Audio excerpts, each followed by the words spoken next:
Over 2 million lines of code. This is human code written. This is not machine written code. That while we grow and we go advance and we put all these new things in place, I don't want us to forget what the foundation is.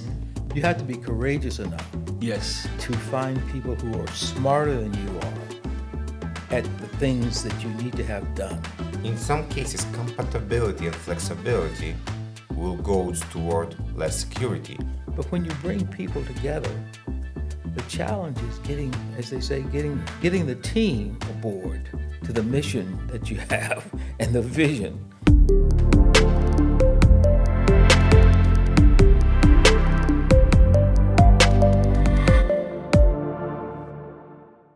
So guys, we are here in HoneyTek, in you guys' very beautiful office. And Nitish, this is your office. You guys started the company.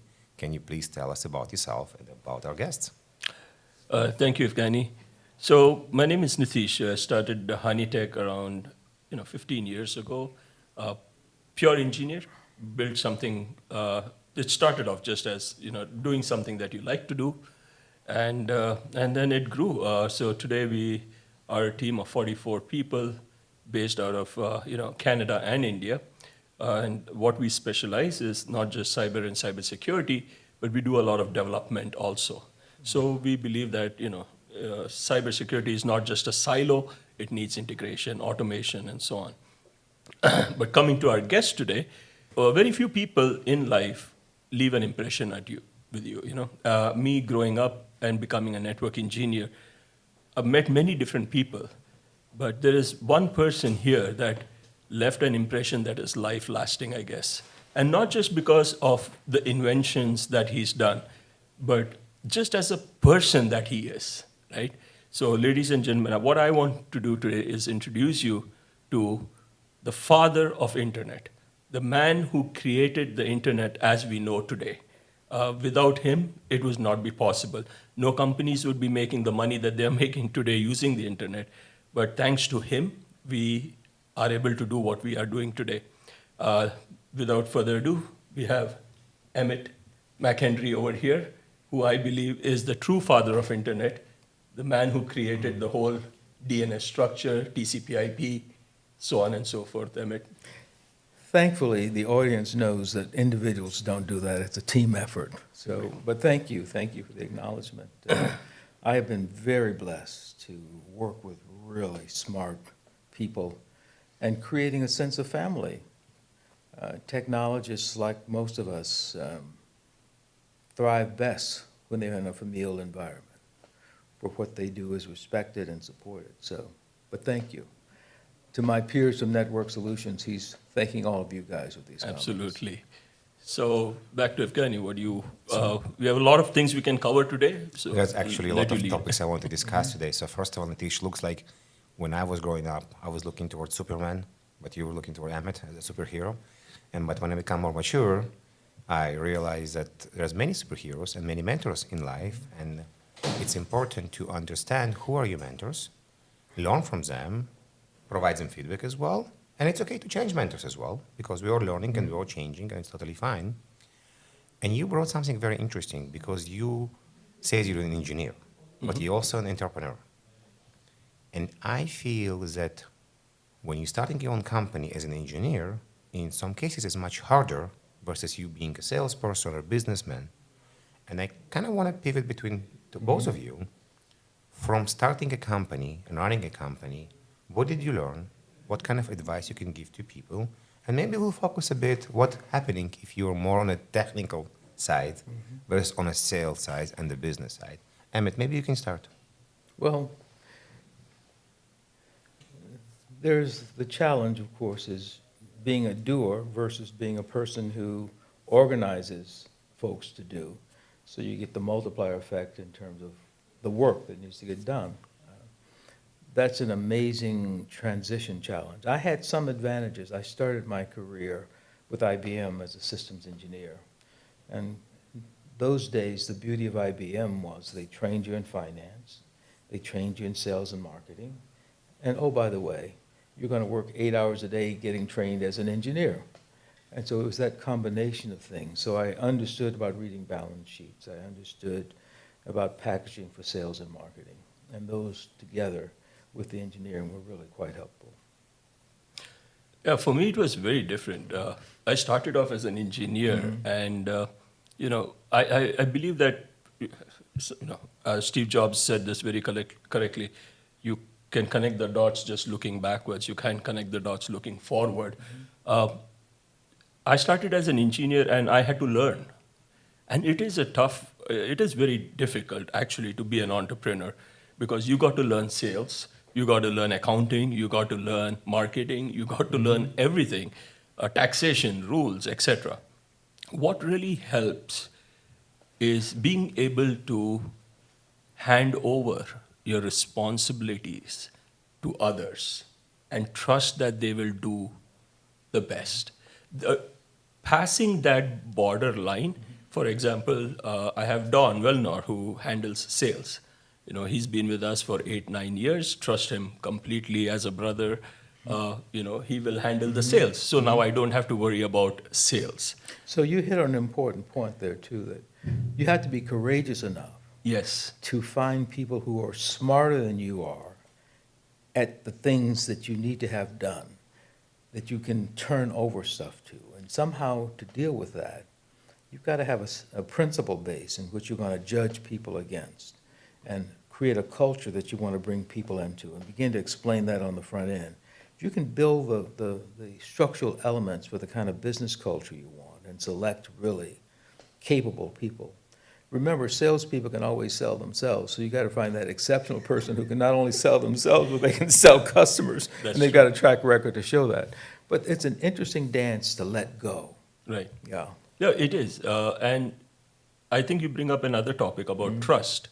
It's such a, philosophically talking now, trust is such a word we throw around, but frankly, you have to learn to trust somebody before you ask them to trust you.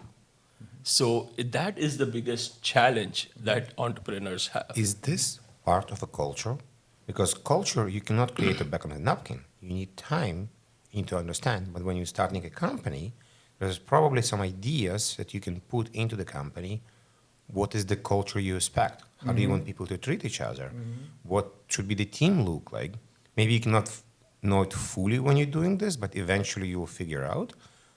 What was your kind of maybe secret sauce with the culture, or how you define trust or understood Yeah. that this is the person you trust? Yeah. So in my case,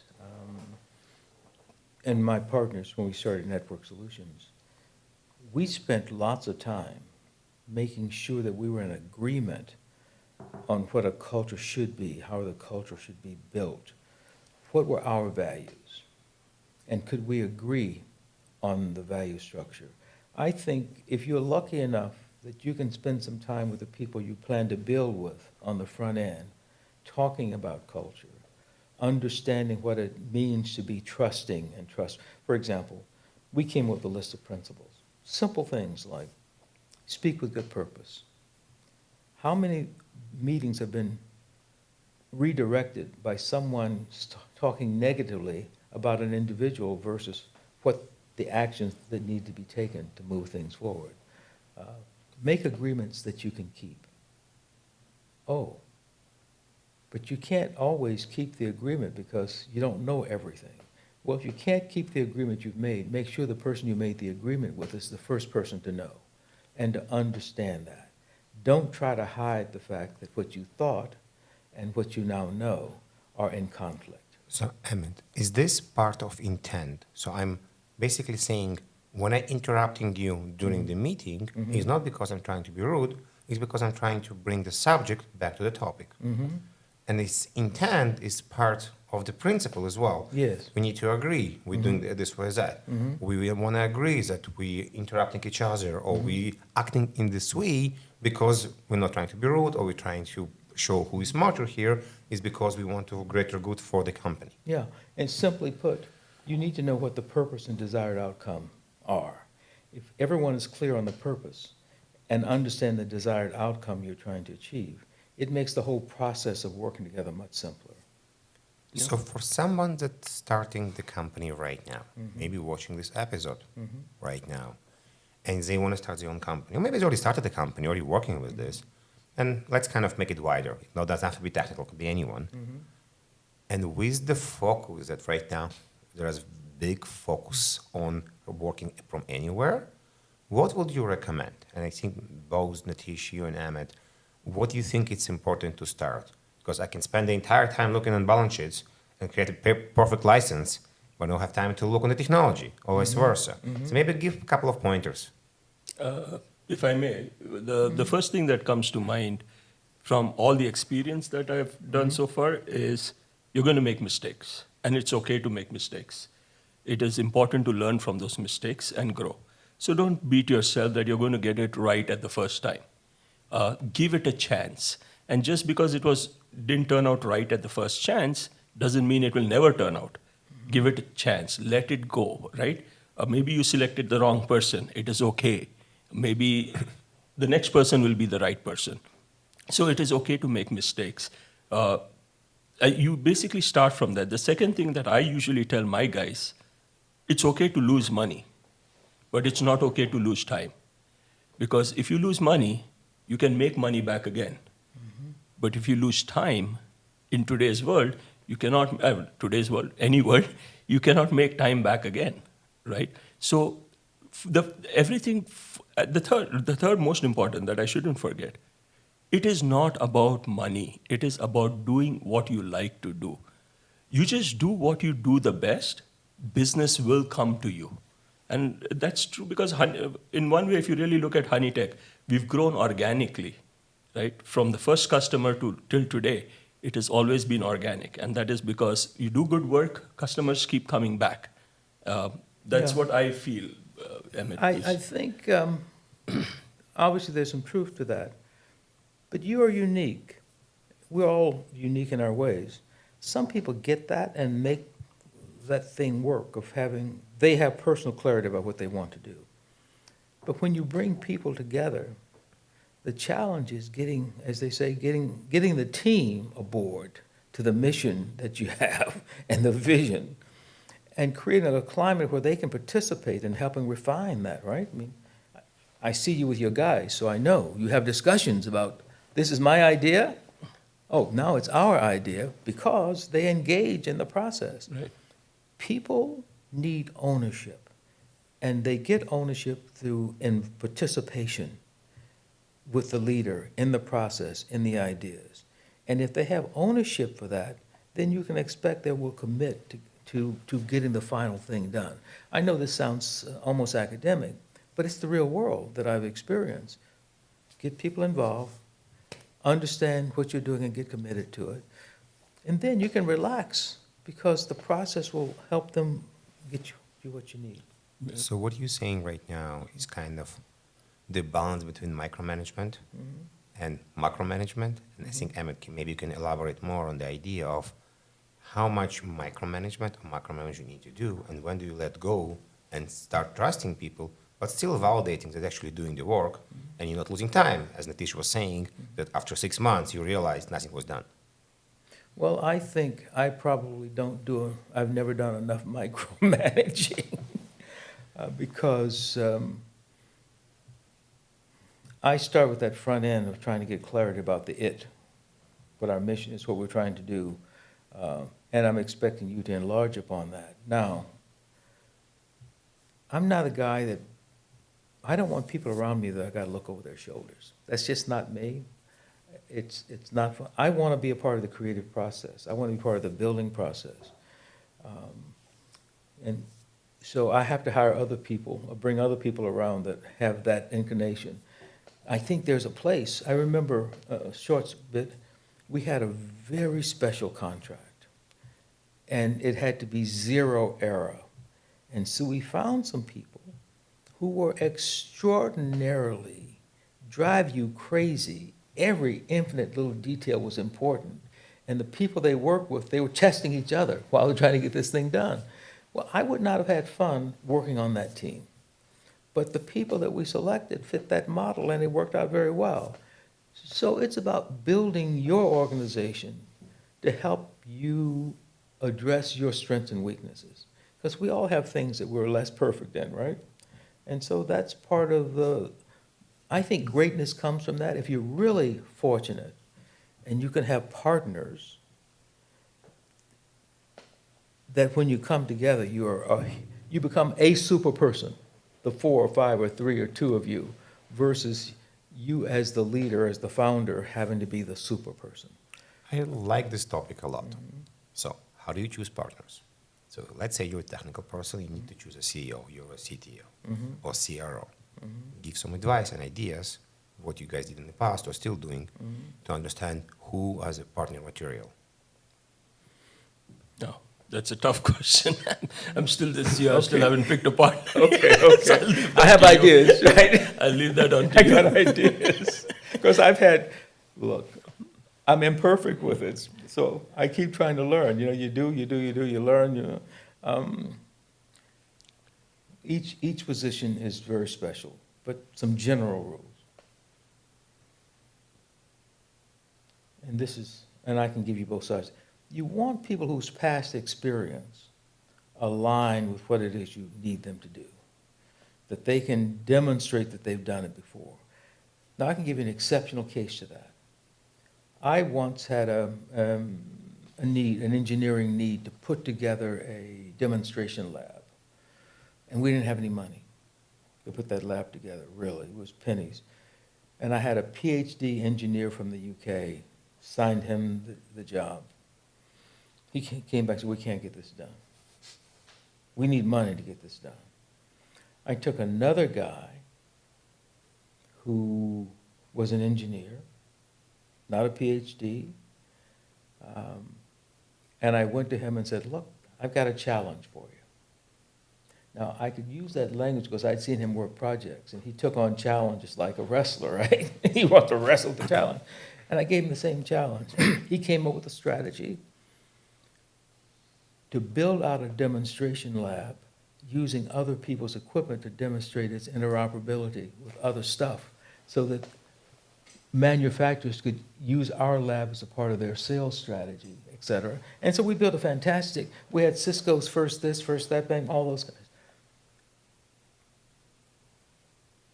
My first intellectual choice didn't work. My emotional choice worked beautifully because I had seen something in this guy, and what I saw proved to be accurate. So it's tricky. I mean, there are all sorts of tests you give people, but ultimately, I had never seen my PhD perform under pressure. This guy I had seen perform under pressure, and he got the solution. I'll tell you a joke. It's like a real, almost real story. Back in the Navy, we had this joke about a PhD, because you had very smart PhDs in the Navy, that they basically say they can explain how something works, but we're not able to fix it. Yeah. An engineer will never understand how it's actually working, but he's able to fix it. Understood. Yeah.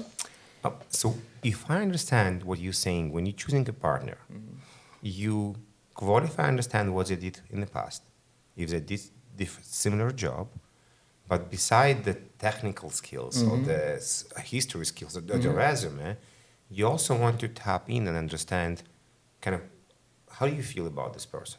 Can you argue with this person? Can you talk to this person? Can you get to the agreement? Not just looking on the list of qualities, like you're choosing a car and understand all the specs, but also understand the emotional dynamic and if there's anything inside you that will give you red light or green light about working with this person. Yeah. Is this correct? Yeah. Can I work with you? Can I put a challenge in front of you? And will you say, oops, can't do that because I haven't done it before?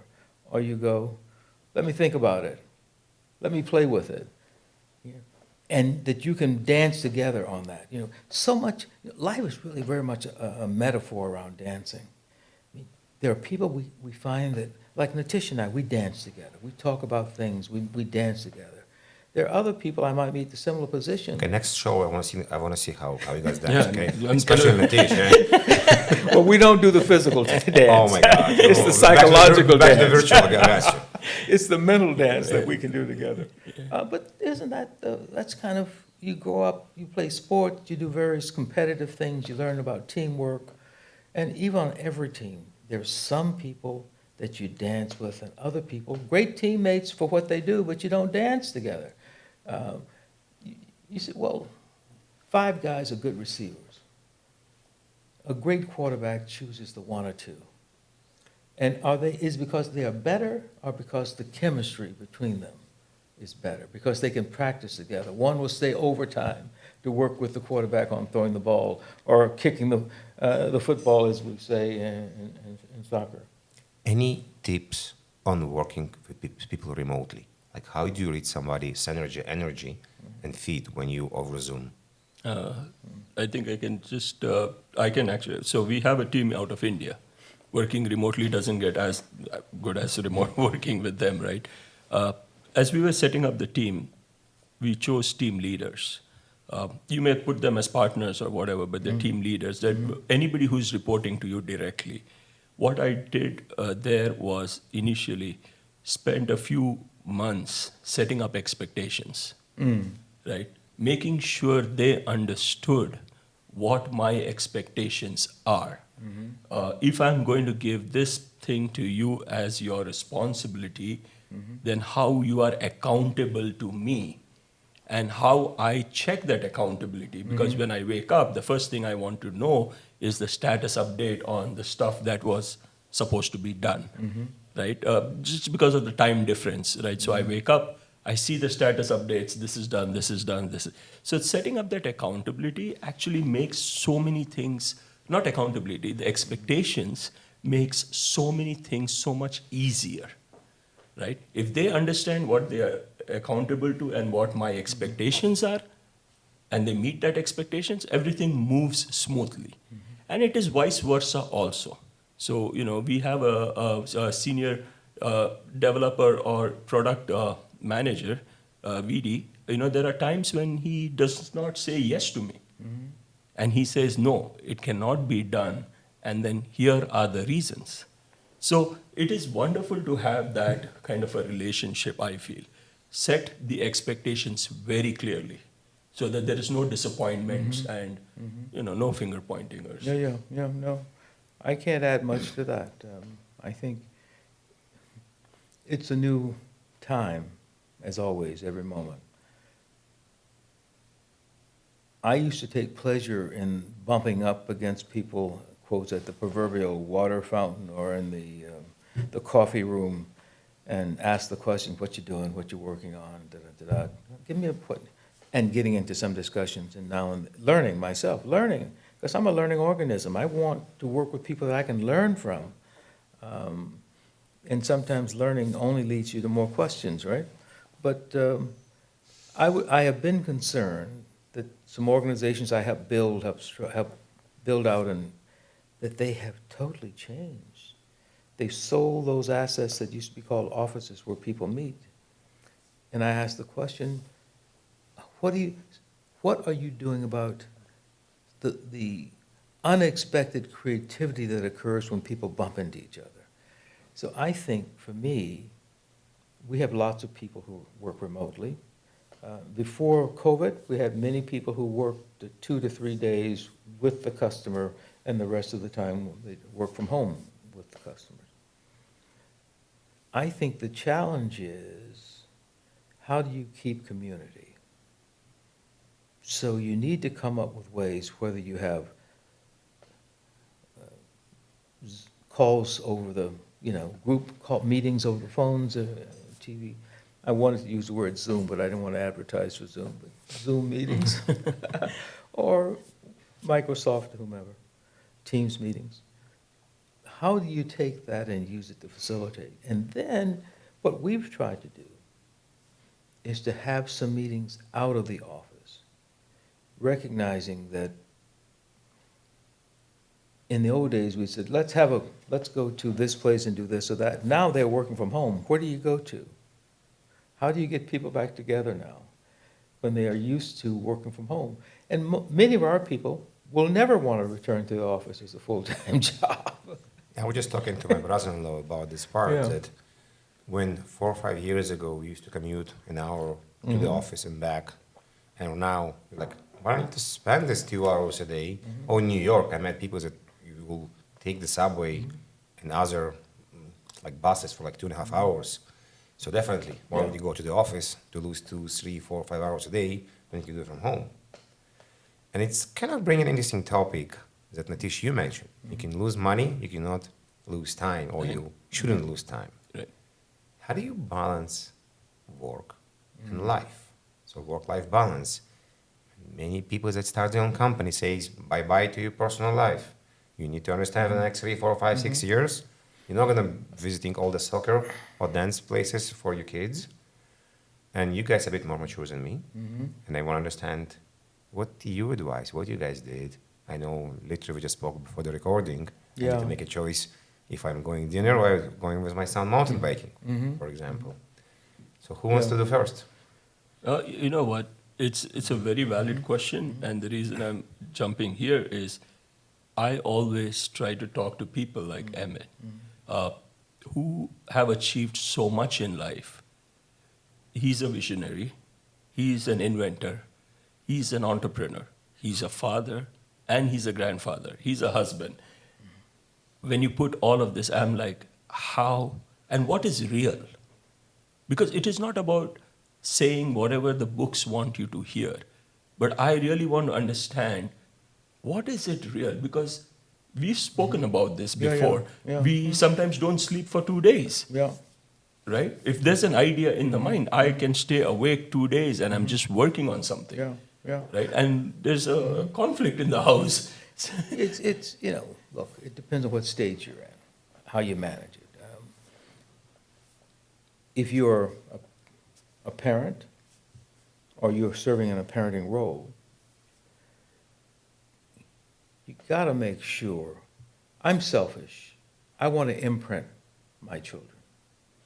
I want them to have some of me in how they see the world and how they think. Some of me, not all of me, which means that the only way I can imprint them is that they have to be part of how I organize my life. I've got to have some time for them. When I was young and they were in young sports, I tried to make sure I would organize myself in a way that I could be at that sport, to see some of that sport, so that we could talk about that. That's a conversation piece, right? Before they were doing sports, I used to read to the kids at night. Tell you the truth, I'd be falling asleep myself reading these books to them because I was so tired. But that's the investment you make, right? You gotta, and I don't want to be too long, I know, but when you got little kids, you got to invest you in them so that when they grow up, you got something positive to agree or disagree on. So I put a bit of spice here right now, okay? And I'll try to kind of see what you can get with this. So you mentioned, Natish, you guys mentioned working with India. So India is what, 9 hours in front of us? 10 and a half, yeah. So basically, let's think about this. You want something from your engineer in India. You tell them right now. Your engineer in India want to make sure he supports Natish. So he need to make a choice. Or he going to read the book to his son, or to his daughter, or he's supporting Natish. What's he do? As an example. Or Emmett, for example, you say you want to attend a soccer play for your son, for your daughter, but at the same time, you need to jump on a call with an investor and potentially raise money. Now, by invest the time with the investor or closing a very big deal for your company, you're providing a better future for your kids. We can say this. Or you can go and spend time at the soccer practice. They may remember or not remember. How do you decide this part? Because I have a feeling this is the majority of the struggle entrepreneurs having. How does it better invest? So if that's a struggle, okay. Relationships are like a bank account. You invest, you put your money in the bank account, and it grows, and it grows.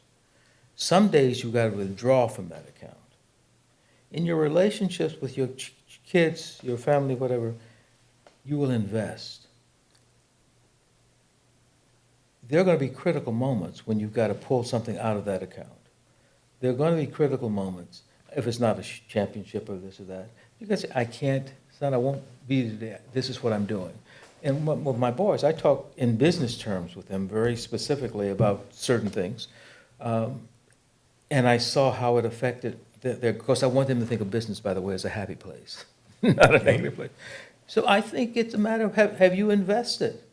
You know, it's not So you an mean like all. a balance? So you have the investing gives you the opportunity to have the balance. Gives you the opportunity to say, I can't make this because, right? So if you're missing a soccer game, you explain to a kid why, and then you find a different time to do something else with your kids because you missed a game, for Yeah, example? well, a little different than that, but in that path, I would say, invest before you can't attend the thing. Because it's like a bank account, you're gonna invest. If you've never done any investing in your kids, or put time in, if you haven't sacrificed something to be with them, and something big comes up and they've got something big, you don't have an account to draw on. So my kids are relatively young right now, like 10 and twins are 7. They all ask me, Dad, where are you going to the conference? Can we come with you? And I say no. But I don't know how to explain to them why they cannot come to the conference with me. Like literally, I don't know what to say.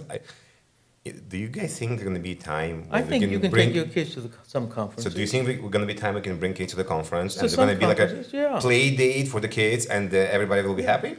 Well, you know, look, I took my kids to meetings. Okay. I taught at university, and when my oldest was like 4 or 5 years old, he was I took him evening class, I taught sometimes, I'd take him to the class, and he'd sit there and listen, It's an interesting approach. yeah.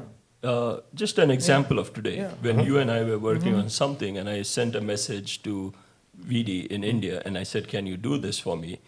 It's I'm going to say that what he said is absolute. It's investing versus removing. Yeah. So I've invested the time, and he's invested the time in each of our relationship to say that this is what is the expectation. So when I sent the message, he basically sent me a reply. Having dinner with my parents right now, but I will get to it in 25 to 30 minutes. You know what? That's a beautiful example of how Yeah. relationship works. Yeah, yeah.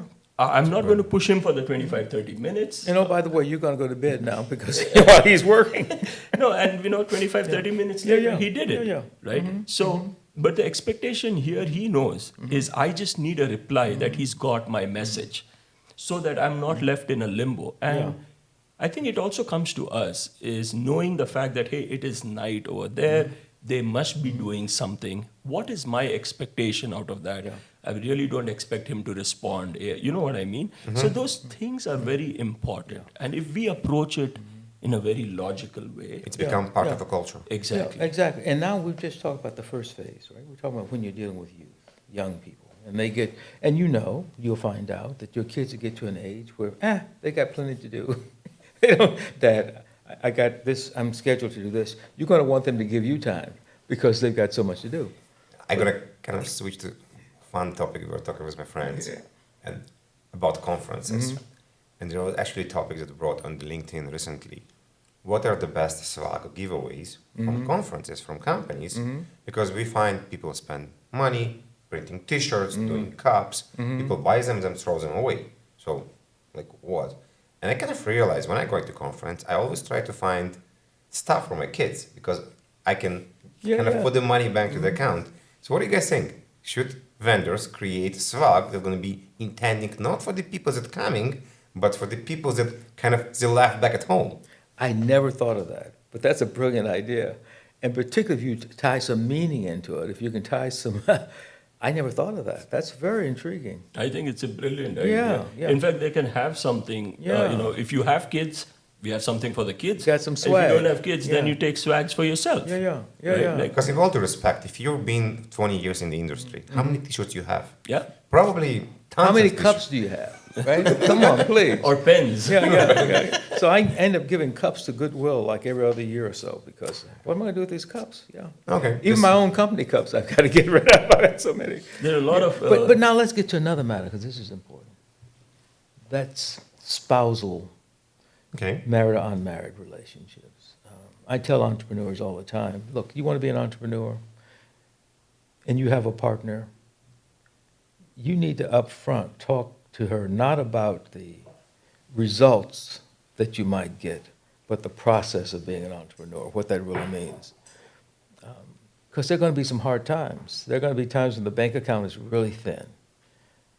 You know, it's just the nature. If you're going to be pushing it, you're going to get some.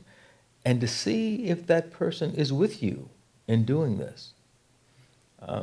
I've seen relationships that have suffered because the response is, well, I never knew that you were going to be working 7 days a week, or I didn't really know that.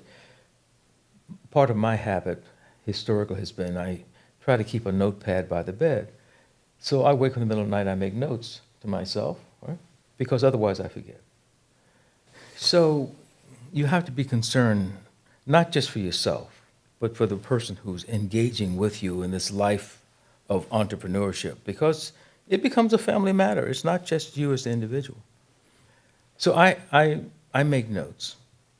So I need a person who can sleep while I'm waking up making notes. Because if they wake up every time I wake up, they're going to be exhausted the next day. So that's one. Two, 3 or 4 hours a night is about all I get. It's only on vacation that I sleep longer. You know, I got 2 o'clock in the morning from the East Coast in the U.S., I'm calling Israel for a meeting. I might be calling someone in China. Less China now than it used to be. But it's that spread of how, as you develop your business, how it becomes not just your neighborhood, your country, but it becomes a global kind of enterprise. And if you're leading, then you've got to be available to communicate with people all the time, it seems. And so how do you manage that? How do you manage a vacation or a holiday? Is it a holiday for the other person if every time you turn around you're on the cell phone? Probably not so much. This is exactly why I say you need to listen to people who are experienced, because had I heard this advice about telling your partner, what to expect, but frankly, it was difficult for me also as an entrepreneur. I didn't know what to expect myself. But even today, I think the biggest challenge that I have is when she turns around to me and said, had you told me that this is what it's going to be, I would probably have said no. You know what I mean? And I think that's great advice, at least for entrepreneurs now, that remember, it's not easy. Excuse me. It's not easy being an entrepreneur. It's just like another baby of yours. You want to give it everything you can. Every chance to be successful. Yeah, everything. I have, I'm in the midst at the moment of working with a group on doing a film. The film is called First to Orion. And this couple who, she's a software engineer, extraordinary, and he's a systems engineer and salesperson. And he's tired of being controlled by other managers who don't really understand but she's brilliant and everyone loves her. And how he announces to her one day, I think we should start our own company. And how polite she was with that. And I said to him at first, I said, I bet after you told her that and she was so calm about it, and you had dinner and all, I bet she called one of her girlfriends, didn't she? He said, how did you know? Because she had to have a conversation that was open and plain and clear. And it became a challenge. But over time, they worked it out.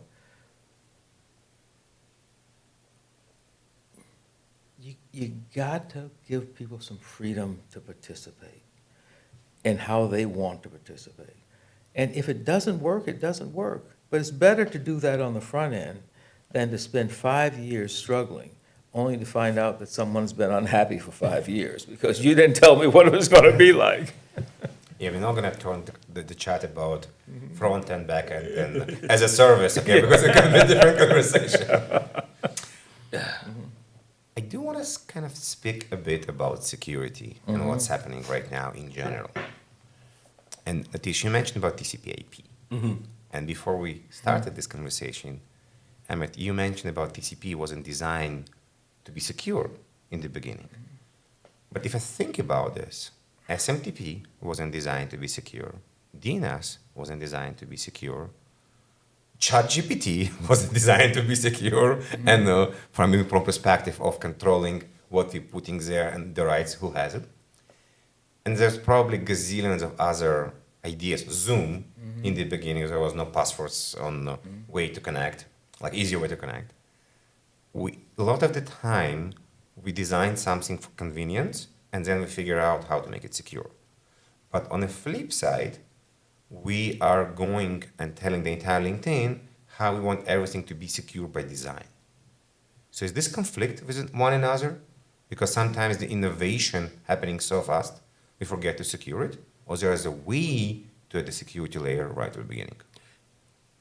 I know he's the best person to answer this. The one thing that I want to separate is applications versus the network.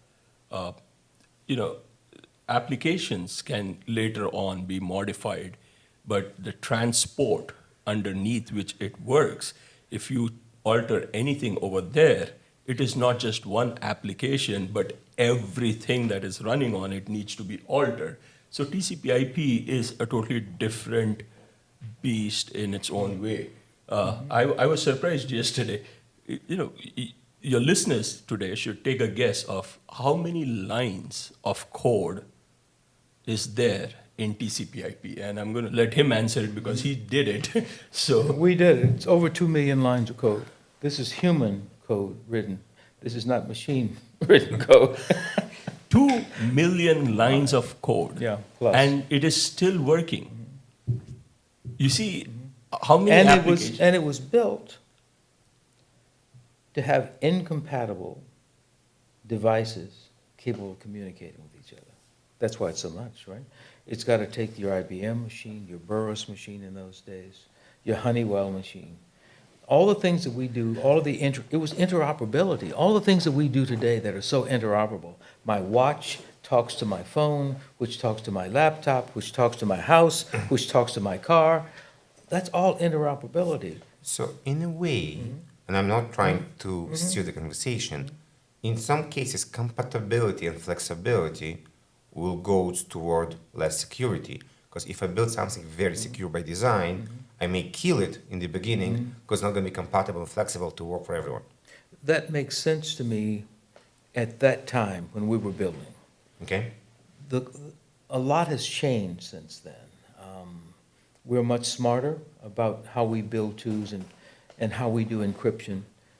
Encryption was a phrase, but not well used. Now, what am I going back to? I'm going back to the 80s, right? I'm not going back to 2 months ago or a year or two ago. The sophistication levels have changed. Today, I can offer you secure communications, true secure communications that will survive a quantum attack. Couldn't do that in the 80s. We didn't have the tools to do that. We weren't even thinking about that. Our mission was to find a way, simple language, to make the world more productive by having different manufacturers' equipment communicate so that you didn't have to have an all IBM shop or an all Burroughs shop or an all whatever. And that demonstration facility I talked about, that's what that was built to do. It was built to demonstrate how our protocol set, we came up with a product called OpenLink, which was the first interoperability product on the planet, as far as I know. Unless some aliens came with one, but that's a whole different issue. We'll talk about aliens on another discussion. So IPv6, been around for a long time. Didn't really kick in. People remember there was NAT, and you can solve quite a lot with network translation. Web3 been around less than IPv6, but there's a lot of chatter about Web3, and this is the future of the internet. Any advice from you from what you learned or anything? Prediction maybe? Well, you just said it. Make sure it's secure, the links. Fair. I think that's the issue. And it's a different time. And I mean that in engineering sense, it's a different time. The tools that we have to engineer today. I mean, we have machines that write software. Come on. Yeah. You know, look at ChatGPT, right? Coming to that point, yesterday we had this brilliant conversation during dinner. Is ChatGPT, AI, how do you beat it, right? So we had one engineer who basically went on to ask ChatGPT to give him a list of all pornography sites that he can visit, which is the best adult sites I should go to, right? And ChatGPT said, I'm sorry, I can't help you. But how do you beat the system?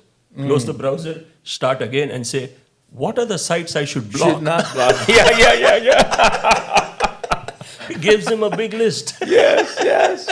It's not that it's unknown, but the rule set says I can't tell you that. But now you change the rule set by a different kind of query, and I give you everything you wanted. I think this is the definition of hacking, a traditional one, because hacker right now, when you say someone, oh, it's a bad people, like, no.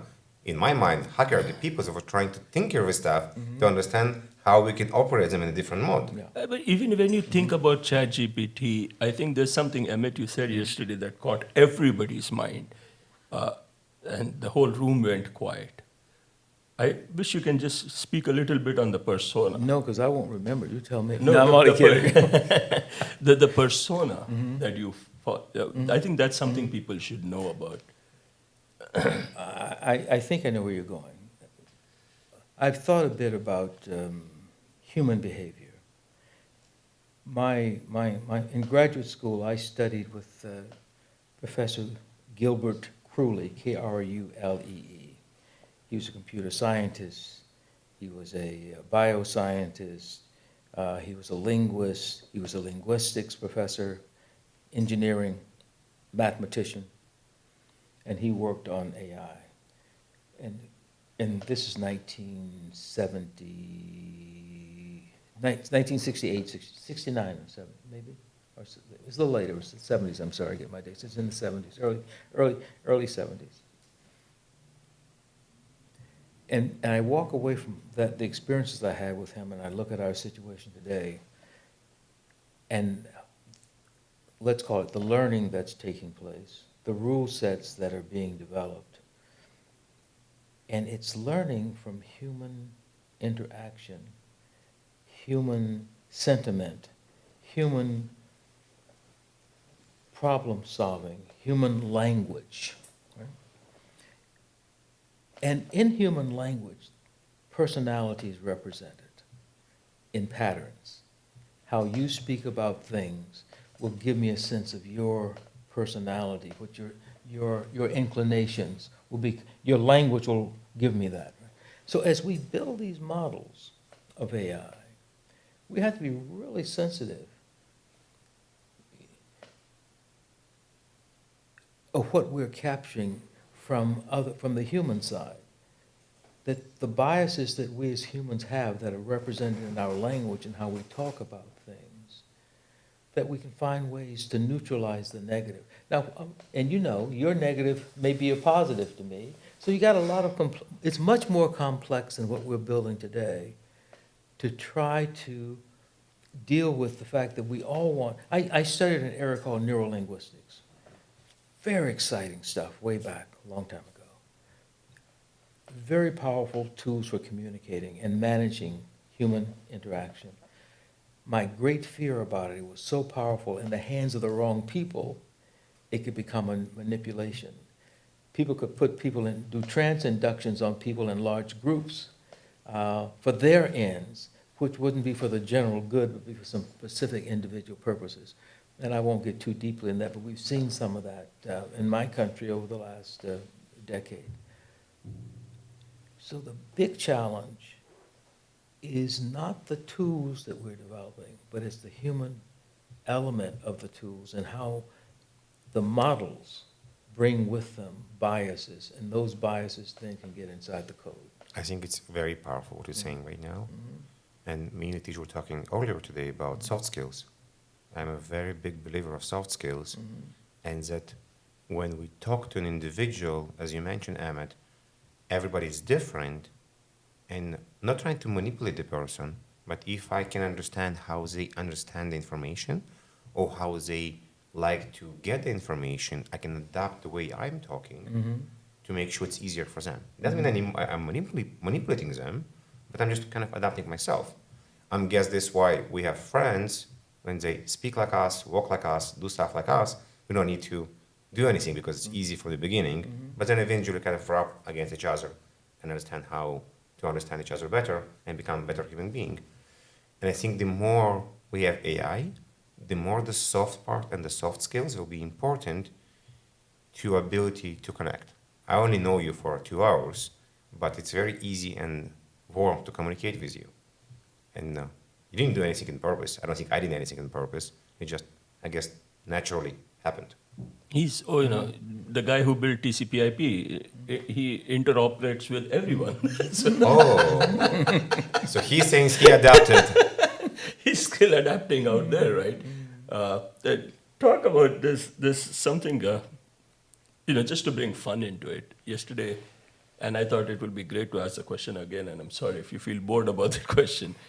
The question that made everybody smile was, when you're at home and your internet goes down and you call up the company and the guy says, is your red and blue light blinking in the modem, how do you feel? That's a good one. Well, I went down and looked at my router, and no signal is getting to the router, so I think it has something to do with my carrier at that level. But yeah, it's interesting. I don't know about you guys, but speaking for myself, I've been on the planet for a long time, and I'm constantly evolving. But part of the evolving is I'm evolving toward and I'm evolving away from.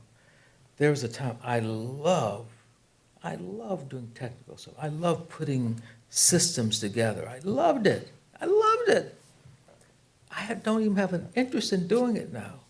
At my home, I had all this stereo stuff I used to build and put together. I said, I almost want to call my son sometimes to come in. Could you come and fix this? But I know how to fix it. And if I didn't know how to fix it, I know how to get on the internet and find the solution and just walk through the steps. Yeah. But we change over time in terms of what our priorities are.